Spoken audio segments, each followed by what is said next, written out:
Hey folks, it's Ben Deckrai here from Auth0. Join me for the next 20 minutes or so, and we're going to take the Express Node.js app that we wrote in the first two episodes, and we're going to add some route-specific authentication, and we're also going to create a separate Express API with public and private routes. It's a slightly longer video than usual, so feel free to use the timecodes below to jump to the part that's more specific to you. Otherwise, feel free to watch the whole show, and I'll look forward to you joining me. Let's get into it.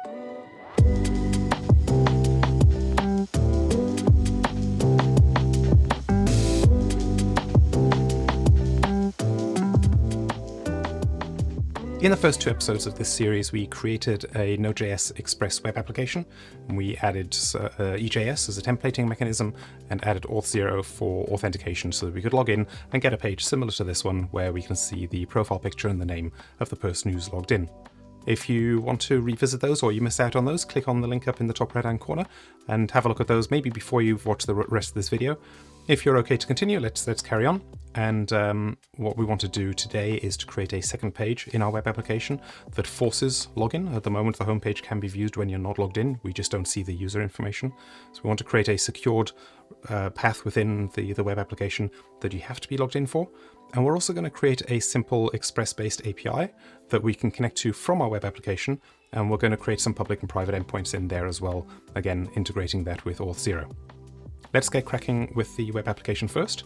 What I want to do is create a second page that enforces authentication.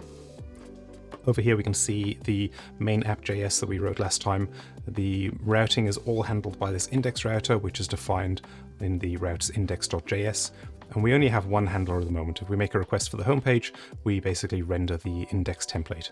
So let's duplicate this and we'll create a new URL within the web application, and we'll call this secured. We're going to use a different template. We'll create a template called secured, and I'm also going to change the title just so that we can see that coming through. So we'll call this one secure page, and they're the only changes I'm going to make to the routing at the moment. Hit save, and then we'll come over. This is our view index.ejs. This is the template for the home page. I'm going to hit save as, and we're going to call this secured so that we've got the template for the new page that we've just created. I'm also just going to reopen the index page because what I want to do is I no longer want to show this photo on the home page. I only want to show it on the secured page. So I'll just come in here. We're in the index page. I'll just come in here and we'll delete this one. If we hit save now, and we hit refresh over here, we'll see that the photo's gone. Now, I could type in secured as a URL up here, but let's add some menu items in. So on the index template here, I'm going to copy this line and we'll paste this in a couple of times. I noticed from last time we had a couple of extra quotes in here, so I'll just clean that up. And what we want to do is have a link to the home page and a link to the secure page. So this will go to secured, and this is just the root. If I hit save over here and we hit refresh, then over on the right, we can see the links have come in at the top. Clicking home takes you to the home page, secure takes you to the secure page, and we can see that the photos come back because that's in the secure template. The navigation, however, hasn't copied through because each of these files has its own navigation. And rather than just copying and pasting these two lines into the secure template, what I'm going to do is just break this out into a partial so that we can include that in future pages anywhere we like. So I'm going to create a new file under views, and in fact we'll put this in a partials directory. We'll call this nav.ejs, and we'll just paste that in here, hit save. We can close that again now, and then rather than outputting the nav in here this way, we can use the EJS syntax to include partials nav. And if we copy this and go into our secure page template, and paste that in here, save both of these. If I now refresh our secure page, we get the full menu at the top, and when I switch between the two pages, our navigation is now pulled in from our partial. This is much nicer and cleaner to have a look at. Now the thing is, at the moment, if I log out and I click on the secure page, I'm still getting to the secure page. It's obviously not showing any details because the user object doesn't exist, but we actually want to make this force people to log in. So if we jump back over to the index page here, what we can do is we can provide an extra parameter to this endpoint handler to require that authentication. And the way we can do that is by pulling in the requires auth object from, and then here we need to require the Express OpenID Connect module that we used initially for the authentication. Now we can also require authorization. And in here, we're going to, or still authentication rather, we're requiring auth in order to render this. And here we simply say requires auth as the second parameter. Now, if I hit save and we come over to the secure page and hit refresh, it's going to redirect us to the login page. So we have to be logged in for this one. If I just go back before I log in and we go on the home page and we refresh that, that's not a problem. That's still publicly available. So we'll click on secure, takes us over to the login page. And once I'm logged in, again, it'll render the secure page that we had before with the information that is pulled out of my ID token. The next thing I want to do is create the Express API. So what we'll do is we'll take this in small steps first. We'll create an API with a public endpoint, and we'll pull that information into our web application for display, and then we'll continue down the path of adding authentication to the endpoints within the API. For the API, I have a blank directory over here called Express API, and the first thing we need to do is install Express itself. That's going to allow us to use Express as the API rendering and handling mechanism.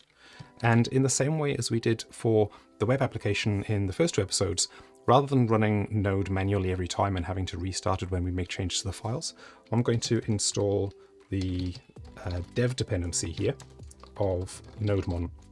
And this is going to allow NodeMon to monitor the files. When we make a change, NodeMon will restart Node automatically, and we don't have to remember to restart it every time we want to see a change in our application. In order to use NodeMon, we need to come into the packages.json file, and we need to define a new script.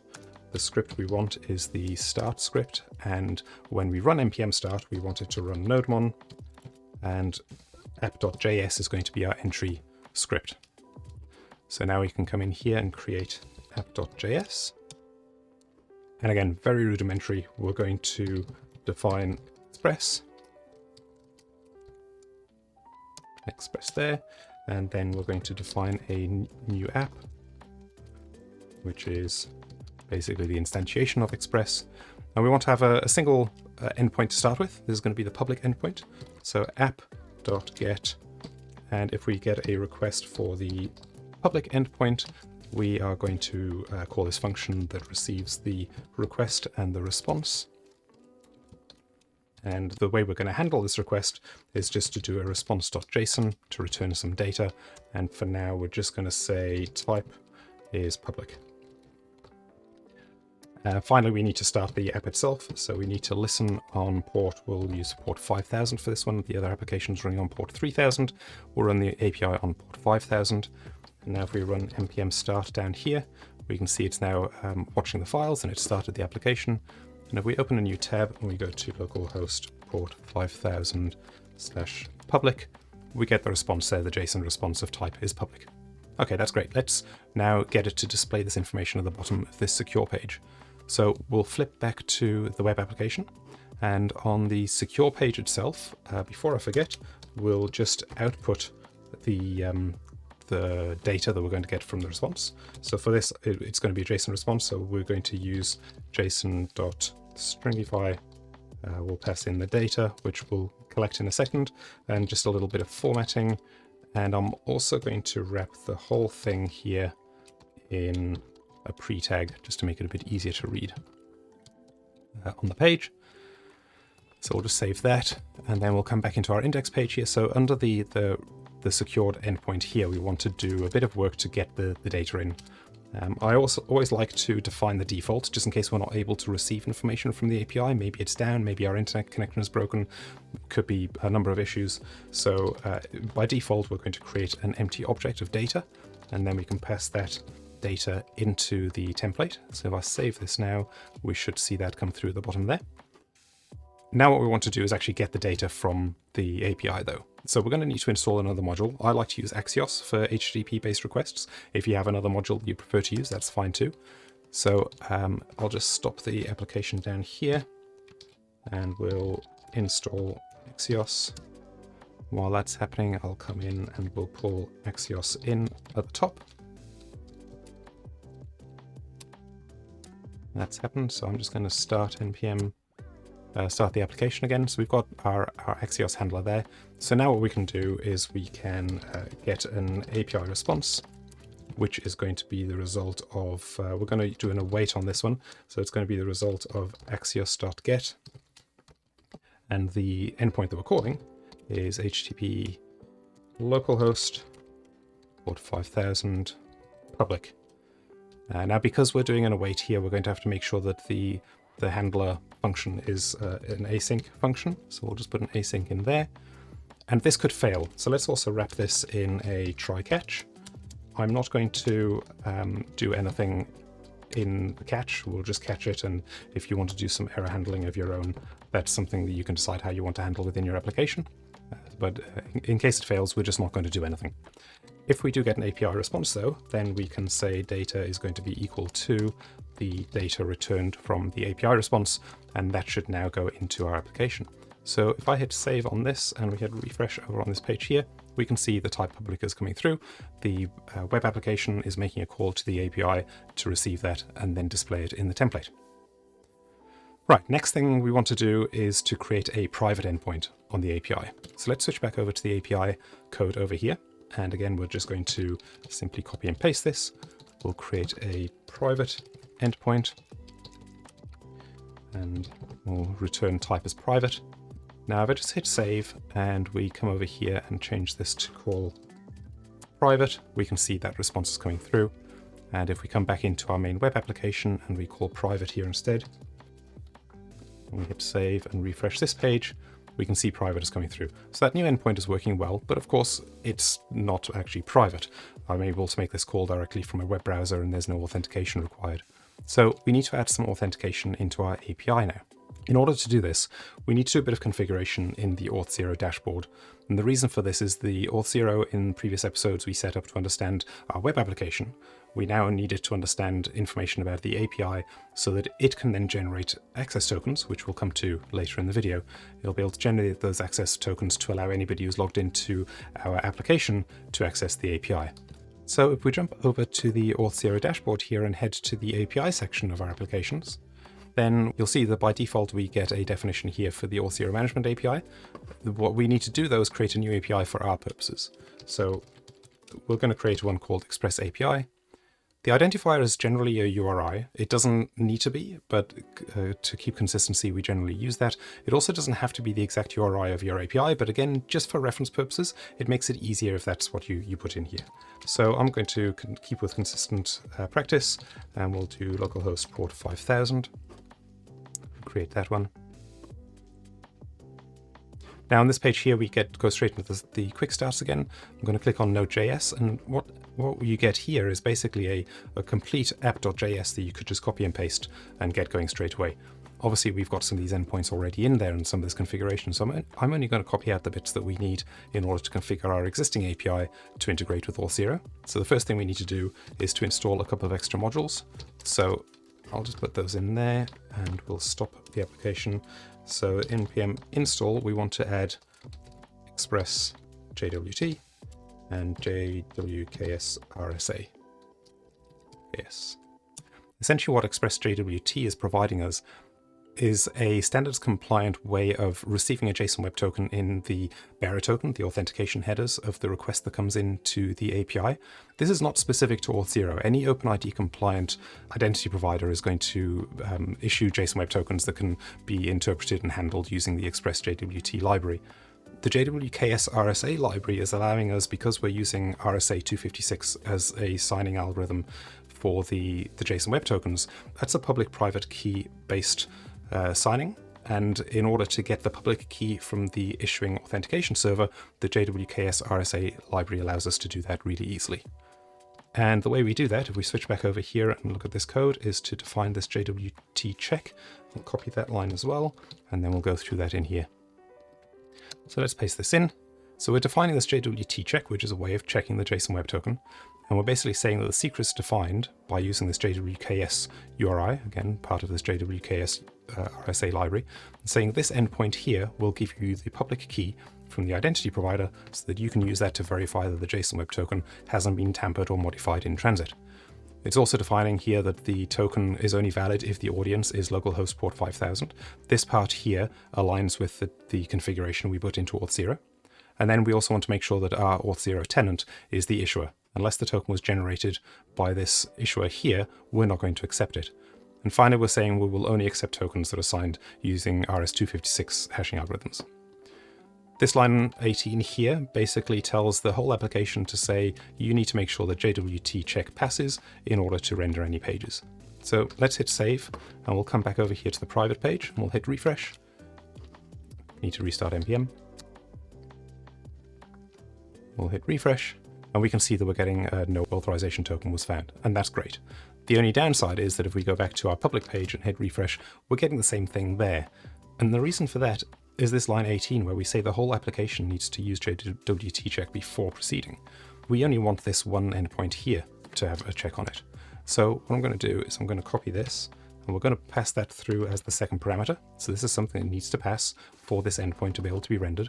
And then we can get rid of that from here because we want the public endpoint to still be publicly accessible. If I hit save now and we refresh this page over here, we can see the public is still working. And if we go back to the private and hit refresh, it's still expecting a token. So we've now managed to secure the endpoint. If we come back over here and refresh this page, we'll see that we're not getting any data through because the application is making a request for the private endpoint still, but it's not providing that authentication information for the API to be able to be happy that it's able to return the information that's being requested. So let's jump back over to the web application and see what we can fix over here in order to get that header information through. We're making the request here to the private endpoint. And in order to pass extra information through, we provide a second parameter, which is an object of information. And in here, we want to define some headers. And the header we want to define is the authorization header. And this is usually in the form of bearer and then whatever the token is that came through. We need to pull this information out when we log in. So we're going to have to get a bit more information during the login process in order to get access to this access token. Once we have that, we'll be able to use another method of the request OIDC. So in the previous episodes, we called request OIDC and used the is authenticated. We also pulled out the user. There's another part of the request.oidc called the access token. And this here we can actually pull extra information out of. So the information we're going to want from the access token is the token type and the access token itself. So the token type in most cases is going to be bearer, so that'll be replaced in here. And then the actual token itself goes next. So presuming we can get these two bits of information out, we'll now be able to pass this into the authorization header, and that should solve this part of the problem. The next thing we need to do, though, is provide a mechanism for the web application to request the access token from auth0 during the login process. So I'm just going to save this, and we're going to jump back into our main app. And this is where we've got the main configuration for connecting to auth0. We put a whole lot of these things into our environment variables in one of the previous episodes. We need to add a bit more information in so auth0 is able to request that access token. By default, it will just get an ID token and a different kind of access token that just gives you a bit more information about the user. We want an access token that we can use with a third-party API. So one of the things we're going to need to pass in, as well as the client ID, as you can see here on line 11, is we need to pass in the client secret. And we're going to define this again as an environment variable.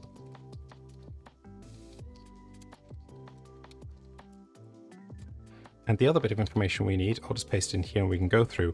We need to define some extra authorization parameters. The first thing we want to do is define that we're using a response type code. And this is basically confirming the authorization flow type that we're using. It's called the code grant type. We want to also specify that we need an access token that can be used for a specific audience. In this case, the audience that we want our web application on port 3000 to be able to talk to is the API on port 5000. And finally, we're going to define some scope information. So we know that we want to start an OpenID Connect based authentication process. That's going to follow the OpenID standards. We want to get profile information back, and if it's available, also the email address. So we'll save this. We do need to define the client secret. So we'll jump into the env file over here. I'll add it just under the client ID. And we'll jump back into the auth0 dashboard real quick and go over to the settings tab. In fact, no, we need to go to the applications because we're getting the client secret for the Express app configuration. So we'll jump in here, and under the settings tab, we've got our client ID here, which is in the environment file already. And now we'll just copy this client secret and we'll paste that in here and hit save. Now, even though I said before we're running nodemon, which means that when most file changes are detected, it'll restart the web application for us, the .env file is not one that's normally checked by nodemon. So I'm just going to come down here and manually restart npm. We can see that we're happily running on port 3000 again. And if I come over onto the right-hand side here and refresh, we see that it's starting to spin out. We're not actually getting any information. The reason for this is that we don't actually have the access token yet. We need to log out and log back in first in order for the new configuration that we've defined in our application to send a message to auth0 and get that access token. One other thing we need to do first, though, is to tell auth0 to allow our application to talk to the API. So to do that, we come down into the API section here again and edit the settings for the Express API configuration we configured just earlier. And we need to go over to the machine-to-machine applications. And in here, we'll see a list of all of the applications under the Applications tab. We can see that the Express app that we've been working with is not authorized to generate access tokens for this API. So we'll just tick that so that now when we log into the Express app again, it's going to generate that access token. We'll switch back over here and we'll click on login. And this time when we log in, we're going to get this extra authorization request. It's basically saying, do you allow the Express app to receive access tokens and send information for the Express API? We want the profile information. And yes, in this case we do. So now we're logged in again, and if we go over to the secure page, we can see that the request to the private endpoint, whereas before it was failing and just showing as the default empty object, is now getting that information back from the API with the type private. So that's it in a nutshell. We've managed to take an Express app that already had a little bit of authentication inside it. We secured one of the web pages so you had to be logged in to even render it. And we've created a simple API that has both public and private endpoints, where the private ones need an access token in order to authenticate, which is provided by auth0 or any OpenID compliant provider to the application during the login process. I hope this has been helpful. I'd love to get your questions down in the comments below. If you're trying anything like this, let us know what you're working on. I'd love to find out more. If you have found it useful, please click that like button. It does help other people find out about the video too. And we're always releasing new content on the Auth0 channel, so hit that subscribe button. Bell notification will give you earlier notifications of when new content comes out. And until next time, happy coding.